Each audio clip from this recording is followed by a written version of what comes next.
Hi everyone, Dan from Avid Games here. Avid Games is, at the time of the release of this video, out on its Christmas party. I'm recording this ahead of time, which is why we didn't have a stream for the midweek update. So instead I thought we'd have a player question special. I've asked all our users for questions. I've picked some of the best ones and we're going to answer them as honestly as we can right now. Our first question comes from Tawinner439, who asks, can you please tell us about a card that is releasing on Saturday 11th of December? I think I can do that for you. How about the Ushanka? Now there's a man who looks ready to battle the elements. The Ushanka is a Russian fur cap. It originates in Russia, but it's worn all around the Baltic region, including Sweden, Finland. Traditionally, Ushankas are made from sheepskin, rabbit or muskrat fur, although because real fur is not particularly cosmopolitan these days, you can get artificial versions. The Russians have a fantastic ironic term for this, which is fish fur. In homage to the etymology of the word Ushanka, which comes from the word ushi, which means ears in Russian, this card is going to reduce the cost of other cards that have ears in their name. So the bat-eared fox, the long-eared hedgehog, and Amelia Earhart. Little upset myself that it doesn't work with Shakespeare, but you know, kind of everything. Thank you to Player439 for that question. Our next question comes to us from Genuine Q customer, who asks, can you please tell us about a card that is releasing on Sunday the 12th of December? I'm sure we can. Okay, brace yourself, because this one has an appropriate name, but it is not appropriate for a light and fluffy midweek update video like this. It's the December Moth!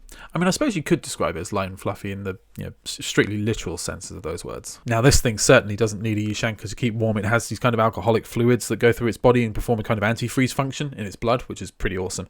And it can also flap its wings really fast to build up heat. And it can really heat up the other things in your deck that have wings. It will give your birds, seabirds, and beautiful butterflies extra power this round if your deck contains 4 Forces of Nature cards. Okay, next question is from Player4Real, who asks, can you please tell us about a card that is releasing on Monday the 13th of December?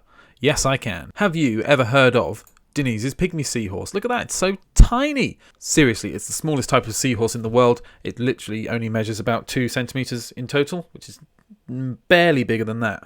It's so small that when it was discovered, the scientists who discovered it thought it was a piece of coral. Off the top of my head, I can't think of any decks that might contain 3 or more mythical creatures cards and 3 or more festive traditions cards, but if you can think of one, they will give each other plus 23 power for 3 turns. Thank you very much for your question. Next up, Actual Guy asks, what is next week's theme and what are the league rules?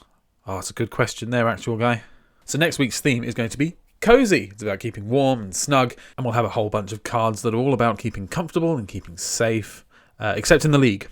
I mean, have a look at these league rules. We've got 5 collections being featured and only 1 album. Space Technology, Festive Traditions, Little Critters, all 3 of those are going to be guaranteed arenas, and they're going to give you a whole bunch of power.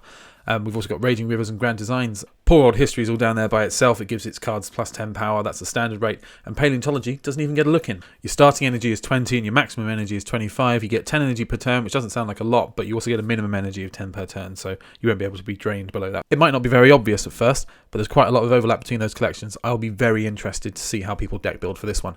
And those are your league rules. Another brilliant question, thank you. I'll take one more at random. The next one comes from a guy called Legitimate Account, who asks, can you do that thing where you spoil a future card and be silent for like 5 seconds while we absorb it? Yeah, I think I can probably do that.